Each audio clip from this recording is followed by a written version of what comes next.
You've done everything for your child. You've read the books and followed the advice. But what if the most important work is the one we cannot see? What if the greatest tool we have is the one we have forgotten? There is a quiet moment that every parent knows. It's late at night. The house is still. You walk into your child's room and stand over them as they sleep. You watch the slow, steady rise and fall of their small chest. In the faint light, they look so peaceful, so safe. In that silence, you feel a love so big, it almost hurts. And right behind it, a quiet worry. It's a feeling that lives in the back of your mind. During the day, you do everything you can. You make sure they eat well. You help them with their homework. You drive them to their activities. You worry about the school they go to, the friends they make, and the shows they watch. You build a safe world around them, brick by brick. You do all the right things. You work so hard to give them a good life. But in the quiet of the night, that little voice returns. It asks a difficult question. Is it enough? You can't be with them every second. You can't see into their hearts. You can't control the world outside your door. You do your best. You give your all. But you know there are gaps. There are places your protection can't reach. There are fears and pressures your child will face that you might never even know about. This feeling is not a sign of failure. It is a sign of love. It is the natural limit of human effort. We pour everything we have into raising our children, yet we sense that a part of their well-being is outside of our control. We have focused so much on the things we can do, the things we can buy, and the things we can plan, but we have forgotten the most powerful tool we were ever given. We have forgotten about prayer. Not just a quick prayer in passing, but a deep, specific, and constant conversation with the one who created them. This is the story of that forgotten tool. Many of us think of prayer as a last resort. It's what we do when things go wrong, when the doctor gives bad news, or when we get a call from the school principal.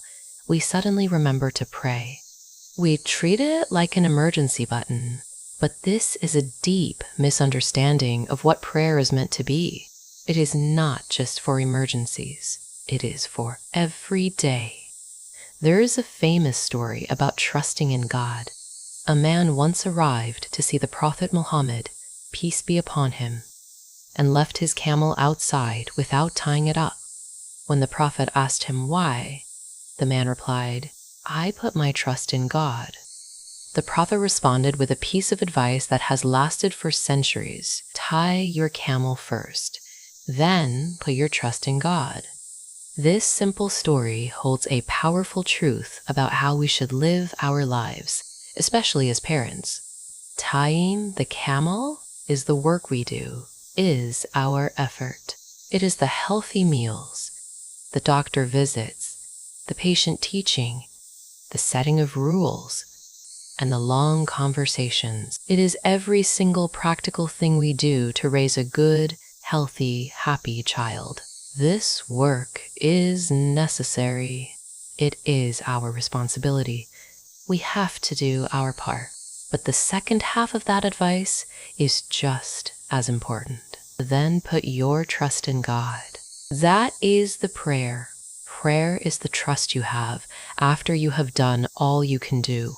The effort and the trust are not two separate things.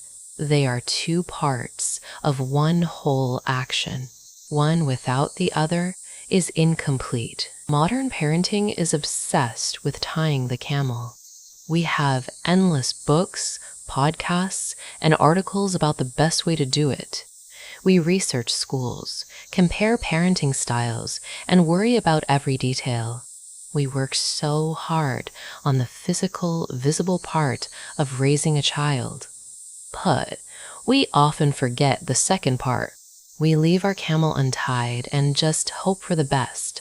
or we tie it so tightly with our own efforts that we forget to ask for divine protection.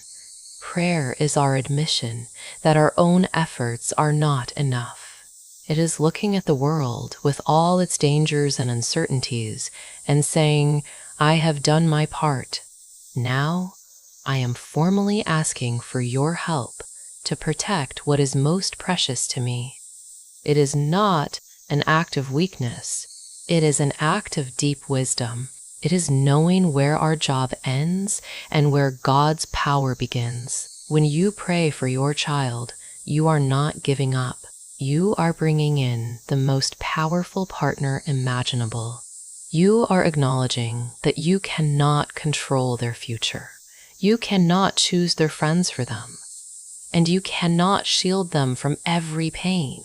But you know someone who can. Your prayer is the bridge between your limited human effort and God's unlimited mercy. It is the humble recognition that you are a guardian, but He is the ultimate protector. When we feel lost, we can look at the examples of those who came before us. The prayers of the prophets for their children were not simple wishes for health and happiness. They were powerful, specific requests that built legacies of faith for generations. They provide a blueprint for us. Let's look at the prayer of the prophet Ibrahim, or Abraham. Imagine his situation for a moment. By God's command, he has to leave his wife, Hajar, and his infant son, Ismail, in a barren desert valley.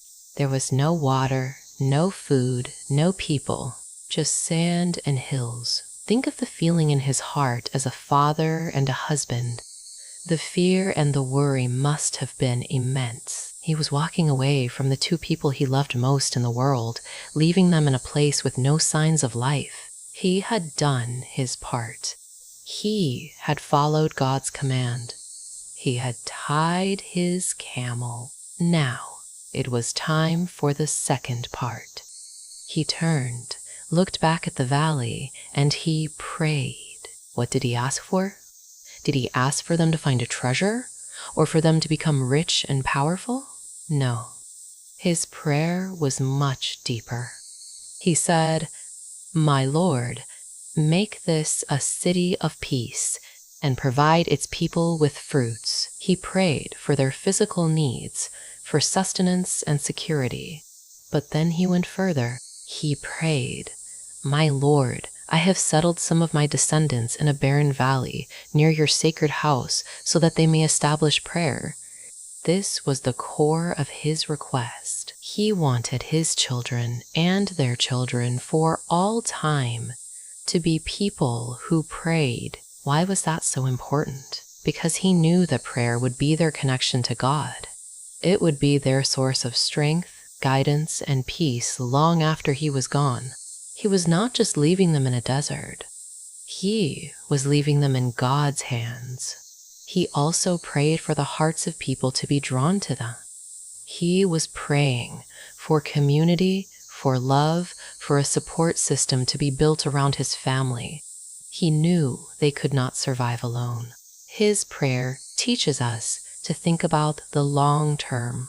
What do we really want for our children? A good job is great. A nice house is a blessing. But a strong connection to their Creator and a community of good people around them, that is a foundation that will hold them up through any storm.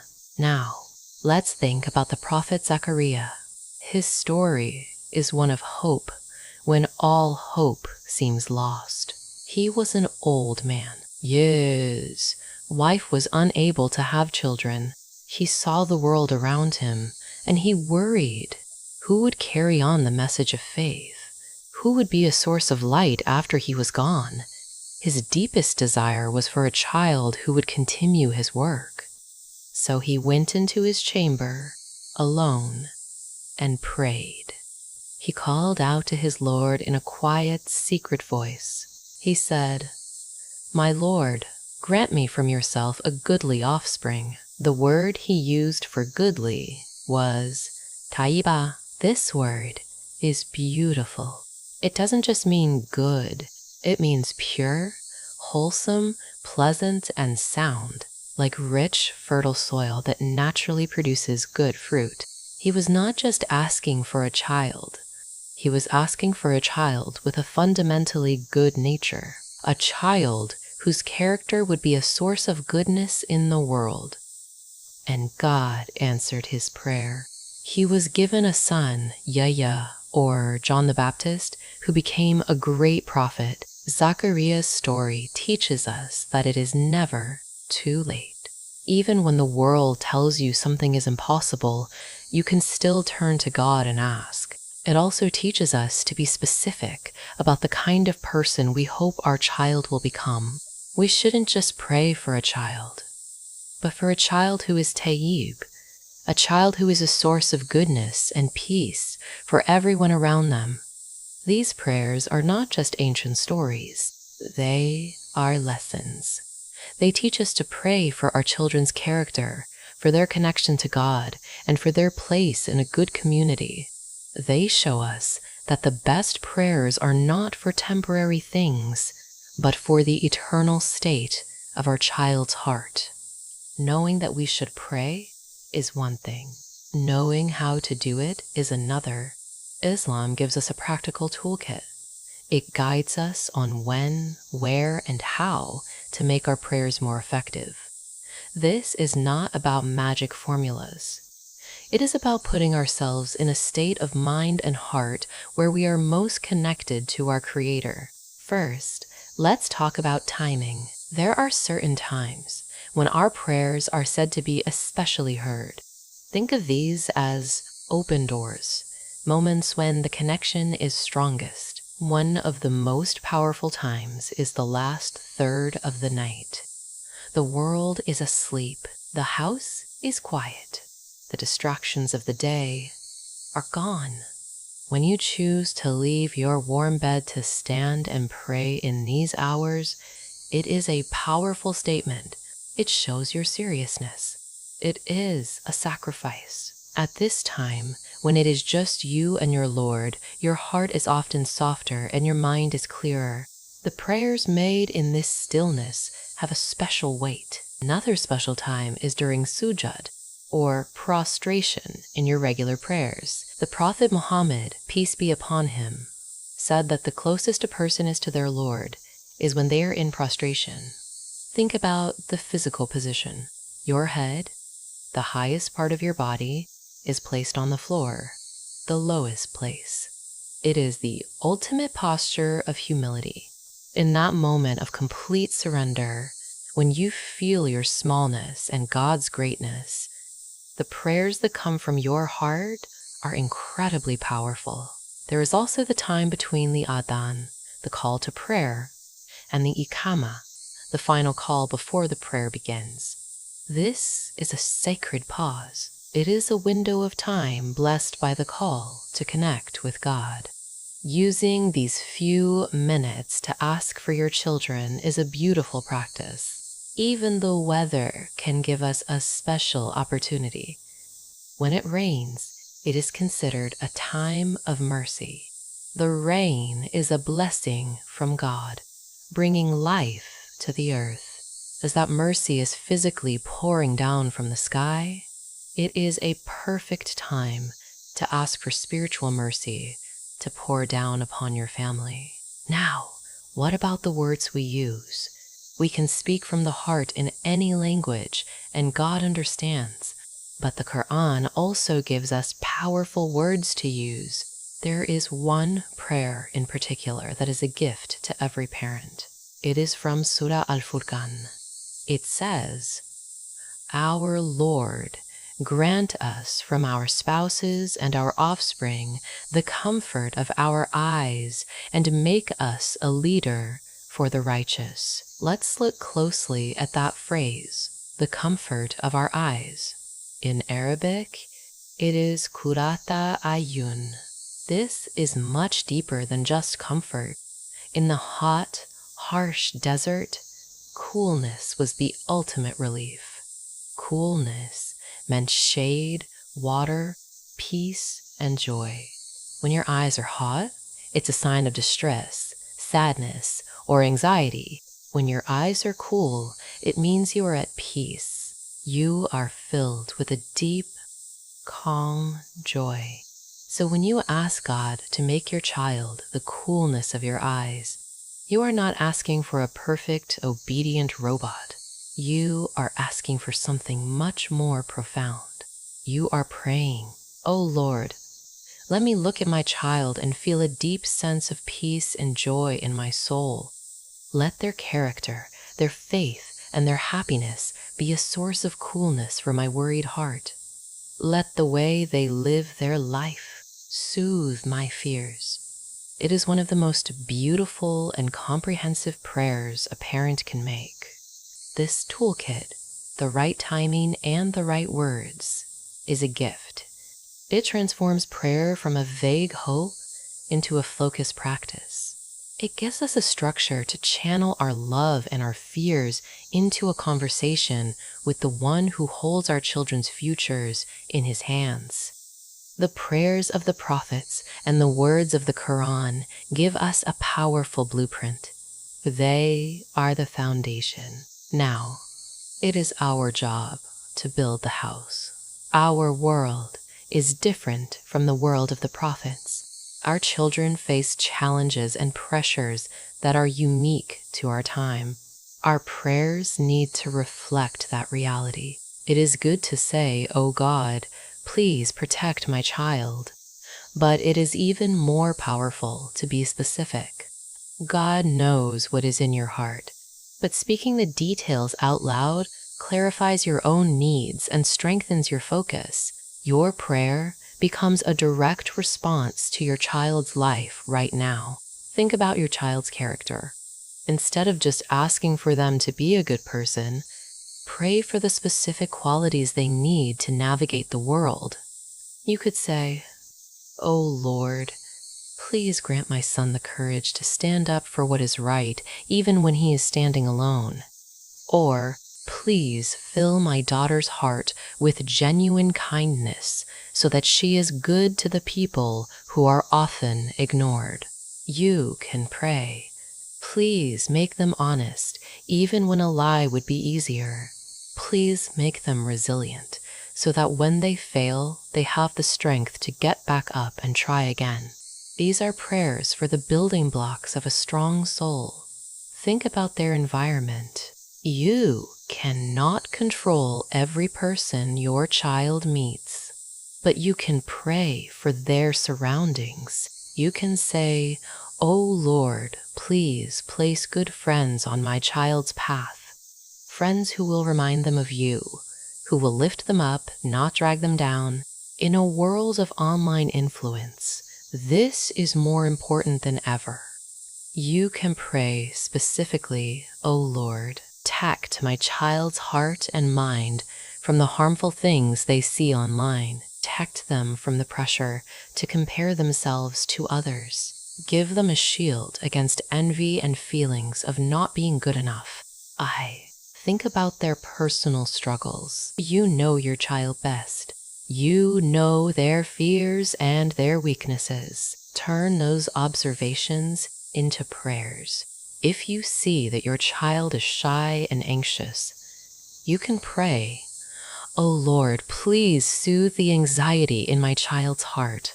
Grant them a sense of peace and confidence in who they are." If your child struggles with focus in school, you can say, "Please grant my child clarity of mind and a love for learning. Help them to understand what is being taught." If they are dealing with unkindness from others, you can pray, "Oh Lord, protect them from the words and actions of others. Give them the strength to not let that bitterness enter their heart." When you pray like this, something amazing happens. Prayer becomes an act of deep parental attention. It forces you to pay closer attention to your child's life. It makes you a more mindful parent. You start to see their struggles, not just as problems to be solved, but as opportunities to turn to God on their behalf. Your personal, specific prayer is a custom-made shield you are building around your child's heart. It is a direct line to God, asking for exactly what your child needs right here, right now. This is how the timeless tradition of prayer becomes a living, breathing part of your modern parenting journey. We began in the quiet of a child's bedroom with a parent's silent worry. We have journeyed through the wisdom of tying the camel, the powerful examples of the prophets, and the practical tools of when and how to pray. We have learned to craft our own specific prayers for the unique challenges of our time. Now, we end where we started, but with a new perspective. The work of a parent is endless. It is a marathon of love, patience, and effort. Our prayer is not a shortcut. It does not excuse us from the hard work of raising a child. It is not a magic wand that makes all problems disappear. Prayer is the fuel for that marathon. It is the partner to our effort. It is a continuous, running conversation with the one who loves your child even more than you do. It is what fills the gaps that our own human limitations leave open. It is the humble and powerful act of saying, I am doing my best, and I am trusting you with the rest. Think about what we leave behind for our children. We work so hard to provide for them. We want to leave them a good home, a good education, and financial security. These are noble goals, but all of these things are temporary. Money can be lost. Houses can fall into disrepair. The things of this world eventually fade, but a parent's prayer for their child is a different kind of inheritance. It is an unseen shield. It is a legacy of love that surrounds them their entire life. Your prayers for their faith, for their character, for their protection, and for their peace of heart. These things do not fade. They become a spiritual force that walks with your child long after they have left your home, long after you have left this world. So tonight, when you stand in the quiet of your child's room, let the feeling of love be there. Let the worry be there too, for it is a sign of that love. But let there be something new alongside it. Let there be a quiet confidence, a confidence that comes from knowing you have done your part. You have tied your camel, and a deep peace that comes from knowing you have placed your most precious trust in the safest hands of all, the hands of their Creator. Your work is important, but your prayer is eternal. It is the greatest gift you will ever give them.